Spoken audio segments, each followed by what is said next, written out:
इस वीडियो में फ्रेंड्स आप लोगों के साथ 4 या 5 ऐसी गलतियां शेयर करने वाली हूं कि जो गलती अगर आप ये विंटर के टाइम में अपने एडेनियम प्लांट के साथ करते रहेंगे तो कुछ टाइम के बाद आपका पौधा पूरा ख़राब हो जाएगा, रूट रॉट की प्रॉब्लम आ जाएगी या फिर आपके पौधे में फंगस का शिकार हो जाएगा। तो वो कौन सी गलतियां हैं जो आपको नहीं करना। तो चलिए वीडियो को स्टार्ट करते हैं। Hey guys, this is Shagufta and you are watching my new garden.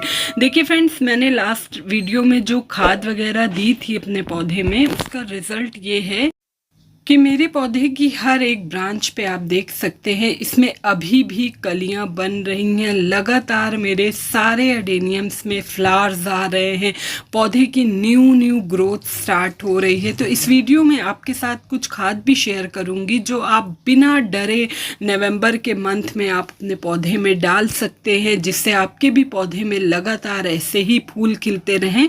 तो सबसे पहली गलती लोग क्या करते हैं, क्योंकि अब विंटर का टाइम, इधर भी देखिए ये भी मेरा एक एडेनियम है और आप देख सकते हैं इसमें भी कितने अच्छे से फ्लावर्स आ रहे हैं।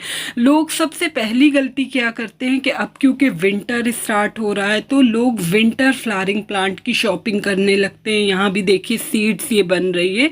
तो जब वो विंटर फ्लावरिंग प्लांट लेकर आते हैं तो जाहिर सी बात है जगह कम होती है, तो उन्हें कुछ पौधे शिफ्ट करने होते हैं शेड में। तो लोग गलती क्या करते हैं कि एडेनियम को शेड में रख देते हैं जहाँ इस पे सनलाइट नहीं पड़ती है। तो ये काम तो आपको बिल्कुल भी नहीं करना है।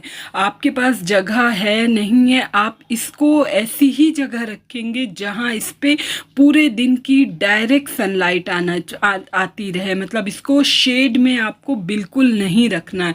यहाँ पे भी देखिए ये कटिंग ग्रोन एडेनियम है और आप देख सकते हैं इसमें भी कली बन रही है हर एक ब्रांच पे और पौधा हेल्दी वे में ग्रो कर रहा है। तो मैं बात कर रही थी कि आपको एडेनियम को बिल्कुल भी शेड में नहीं रखना, इसको ऐसी जगह रखिए जहाँ पे 4 से 5 घंटे की डायरेक्ट सनलाइट पड़ती रहे। क्योंकि जहाँ आपने एडेनियम को शेड में रखा और उसके बाद फिर आप वाटरिंग करते रहेंगे तो एक टाइम के बाद मुश्किल से 8-10 दिन के अंदर ही आप देखेंगे उसका जो कॉडेक्स है वो गलना स्टार्ट हो जाएगा। दूसरा काम क्या करना है, वाटरिंग। अब विंटर आ रहा है तो अभी तक तो मैं डेली वाटरिंग कर रही थी, लेकिन अब आपको 1 से 2 दिन रुक के पानी देना है। लेकिन आपको एक चीज़ का ये भी ख्याल रखना है कि अगर आपके पौधे पे अभी भी फूल खिल रहे हैं तो आपको किसी भी टाइम अपने पौधे की मिट्टी को एकदम सुखा नहीं देना है। क्योंकि अगर आपने अच्छी सनलाइट वाली जगह रख रहे हैं और डायरेक्ट वाटरिंग कर रहे हैं डेली तो कोई प्रॉब्लम नहीं है, क्योंकि आपने जो वाटरिंग किया वो दिन भर की तेज़ धूप में काफ़ी सारा पानी सूख जाता है। लेकिन जब यही गलती हम करते हैं कि एडेनियम को शेड में रख देते हैं और उसके बाद डेली वाटरिंग करते हैं तो फिर वो पानी जब सूखता नहीं है तो फिर वो कॉडेक्स में फंगस लग जाता है। फंगस इतना बेकार तरीके से इस पौधे में लगता है कि ऊपर से आपका पूरा पौधा एकदम हरा भरा रहेगा, उसकी पत्तियां एकदम ग्रीन रहेंगी, फूल भी खिलता रहेगा, लेकिन अंदर से जो उसका कॉर्डेक्स है वो एकदम पिलपिला सा हो जाएगा, सड़ने लगता है और काफ़ी बाद में इंसान को पता चलता है कि जिस वजह से वो पौधे को बचा नहीं पाते।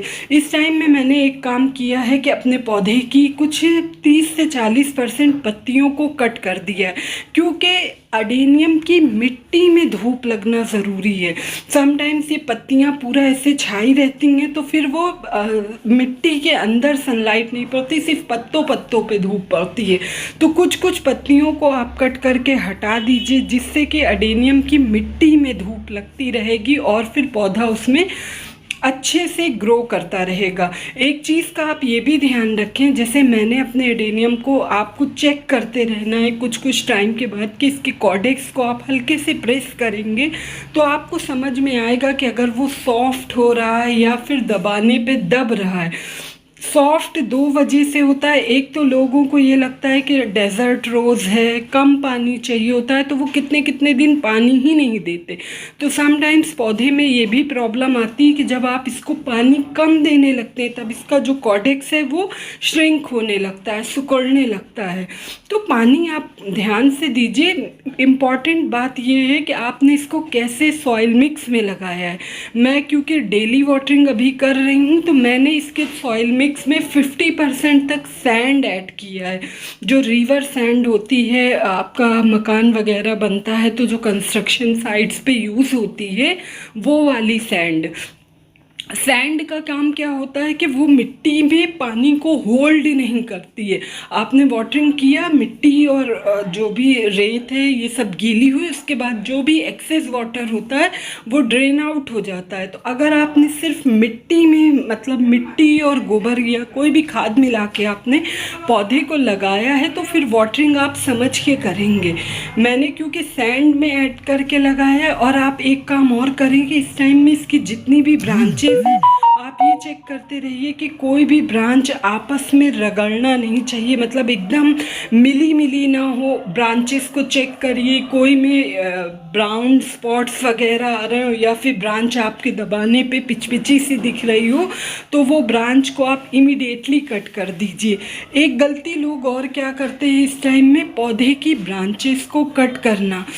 अडेनियम में अब आप लोग पूछते हैं, अगर मेरा सजेशन ये कि आप अगर नर्सरी जा रहे हैं तो अब नया पौधा आप बिल्कुल ना खरीदें, अवॉइड करें। लेकिन अगर आप ले भी आते हैं, क्योंकि जब जिस भी पौधे का सीज़न नहीं होता है तो वो प्लांट आपको सस्ता मिल जाता है, क्योंकि ये काफ़ी कॉस्टली होता है, 250-300 रुपये की रेंज में मिलता है। तो अगर आपको सस्ते में मिल रहा है तो आप इसको ले आइए, लेकिन बिल्कुल रीपॉट ना करिए। जिस भी पॉट में या जिस भी पॉली बैग में ये लगा हुआ मिला है आप उसको एज इट इज़ रखा रहने दें और फेब आने पे फिर आप उसको रिपॉट करें। एक काम ये ज़रूर करें कि पौधे की कटाई छटाई से आप बचें, स्पेशली उनकी रूट्स की कटिंग करने से, क्योंकि पौधे को आप थोड़े टाइम के बाद आपका पौधा स्ट्रेस में चला जाएगा और अपनी ग्रोथ को रोक देगा।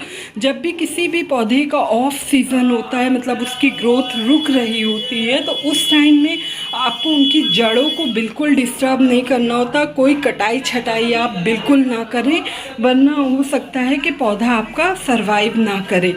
10 से 15 दिन के गैप पे एक बार पौधे की गुड़ाई ज़रूर करें। अब आप ये भी ख्याल रखें कि जब आप पौधे की गुड़ाई कर रहे हैं तो किसी पतले टूल की हेल्प से आपको गुड़ाई करना। समटाइम्स क्या होता है कि लोग खुरपी वगैरह, मतलब जो गार्डनिंग टूल होता है गुड़ाई करने के लिए, उसका यूज़ करते हैं। तो उससे, क्योंकि वो काफ़ी चौड़ा होता है और इसके कॉर्डेक्स में समटाइम्स कट वगैरह लग जाता है, तो आपको ये ध्यान देना होता है फ्रेंड्स कि इसके कॉर्डेक्स में इस टाइम किसी भी किस्म का कोई कट ना लगने पाए। इन्फेस्टेशन की बात करूं फ्रेंड्स तो ये बहुत हार्डी प्लांट होता है, इस पे जल्दी किसी इंसेक्ट का अटैक मैंने नहीं देखा, लेकिन हाँ इसमें फंगस ज़रूर लगता है। फंगस लगने के 2 या 3 वजह हो सकती हैं। पहली वजह ये होती है ओवर वाटरिंग करते रहना, दूसरी वजह होती है सनलाइट प्रॉपर ना देना, और तीसरी वजह होती है आपके पौधे में जब माइक्रोन्यूट्रिएंट की कमी हो जाती है तो उसके वजह से भी आपके पौधे की ग्रोथ भी रुक जाती है। और जब पौधे की ग्रोथ नहीं होती तो समटाइम्स पौधा में फंगस लग जाता है। तो इसलिए फ्रेंड्स आपको इन चीज़ों का आप ख्याल रखेंगे। कुछ टाइम के बाद आप कोई भी एक अच्छा फंगीसाइड ज़रूर रखिए।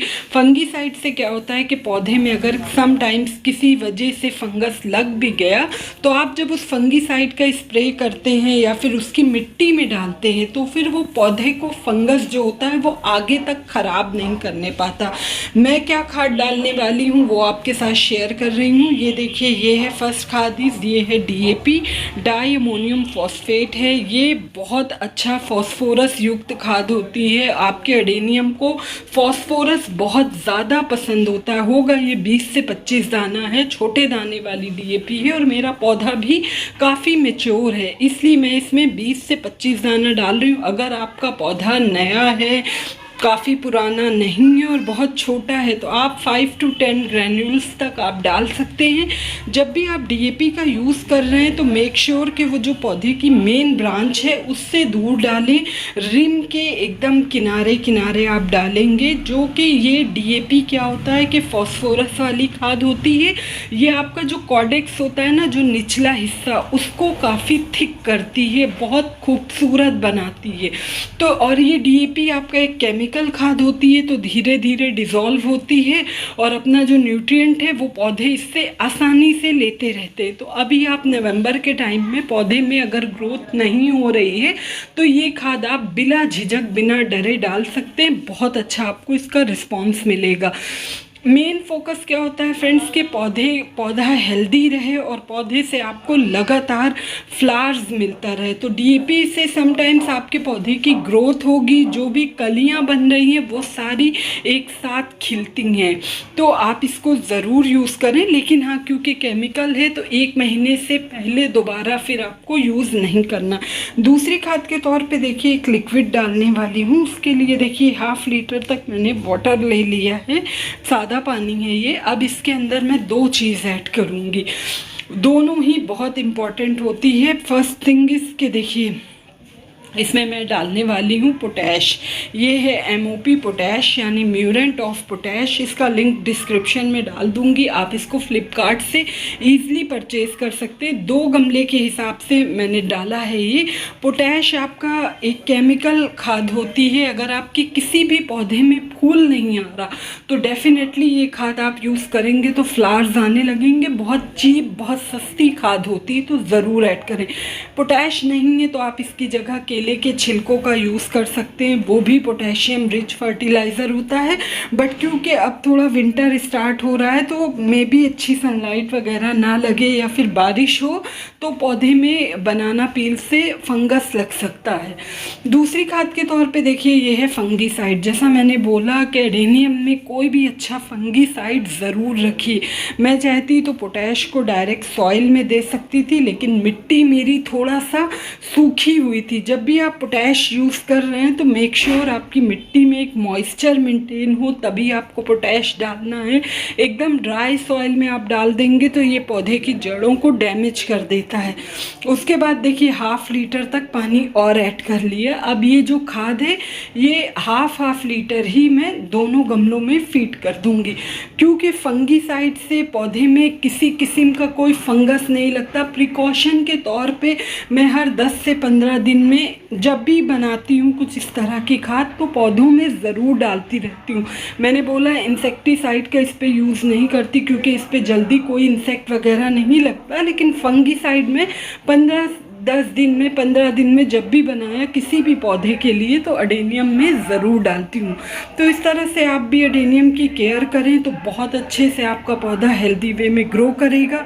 एक ये छोटी सी इन्फॉर्मेशन थी, होप आपको अच्छी लगी होगी। अच्छी लगी तो प्लीज़ चैनल को सब्सक्राइब करिएगा, वीडियो को लाइक एंड शेयर। मिलती हूँ नेक्स्ट वीडियो में नेक्स्ट टॉपिक के साथ। ये जो खाद आप डालेंगे इससे दिसंबर तक लगातार आपके पौधे में फूल आते रहेंगे।